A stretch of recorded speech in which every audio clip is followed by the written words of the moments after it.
Depuis quelques années, le métier de réalisateur est en pleine croissance. En effet, nous assistons à la démocratisation du cinéma, de laquelle apparaît une nouvelle vague de jeunes réalisateurs.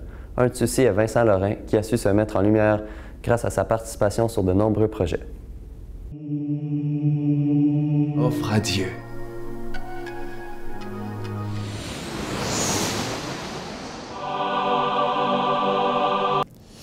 En 2012, j'étais dans le début de mon bac, à peu près, ça faisait à peu près un an que j'avais commencé mon bac en télé. J'ai décidé de participer à un concours qui s'appelait la course des régions Lanaudière. On avait chacun un documentaire à faire puis une œuvre de fiction. On faisait tout vraiment de A à Z, de l'écriture du scénario jusqu'au montage. En ayant participé à ce concours, il reçoit une bourse de 4 000 $ qui l'aide lors de ses réalisations, desquelles il se voit décerner la première place. Aussi, il accède à un perfectionnement de haut niveau, des acteurs professionnels et des conseillers en montage. Toute ma vie, là, je racontais des histoires, je faisais des dessins qui accompagnaient ces histoires-là, tout ça.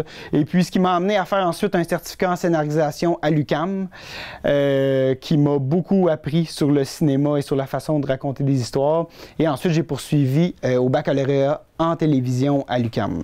C'est vraiment les films que j'ai faits durant mes études et mon démo, là, qui m'ont permis d'avoir des jobs. Le travail conjoint de réalisation d'Étienne et Vincent s'apprécie dans leur film Chronoscope, qui a été présenté au Short Film Corner de Cannes en mai 2013.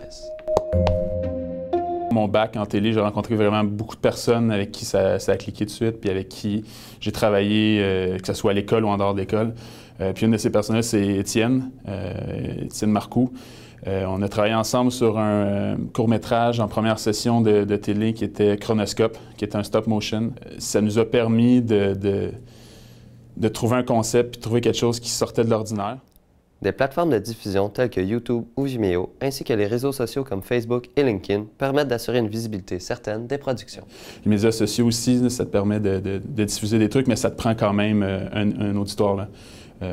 Une personne avec ses amis Facebook ne va pas nécessairement rejoindre tant de personnes que ça, mais si elle fait affaire avec quelqu'un qui est big sur les réseaux sociaux, eux vont pouvoir souvent avoir un meilleur auditoire. Puis si tu te rends là, eux partagent ton vidéo, bien là, ça va pouvoir éclater. Puis, en même temps, c'est un couteau à double tranchant. C'est sûr que plus on est vu, plus on est jugé. Fait que si on fait quelque chose qui n'est pas bon, bien, on ne sera pas plus avancé. Il faut quand même avoir de la qualité, un bon produit. Moi, je vois juste le positif parce que nous, étant jeunes et voulant faire notre place là, dans la vidéo, ça nous permet de montrer beaucoup plus facilement qu'avant ce qu'on fait. Grâce aux réseaux sociaux, naît une démocratisation et une accessibilité au cinéma. Ainsi, la réalisation, la production et la promotion sont simplifiées par la voie du web. Je pense qu'en ce moment, le métier de réalisateur est vraiment en train de changer. Ce qui arrive en ce moment, c'est que déjà, je trouve que ça se démocratise beaucoup. Il y a plus de portes d'ouvertes pour les plus jeunes. Et la démocratisation du cinéma grâce au fait que les caméras coûtent beaucoup moins cher maintenant, les postes de montage coûtent moins cher aussi. Ça nous permet d'en faire plus de vidéos, de se planter, mais d'apprendre plus rapidement aussi, puis d'essayer toutes sortes de styles cinématographiques, là.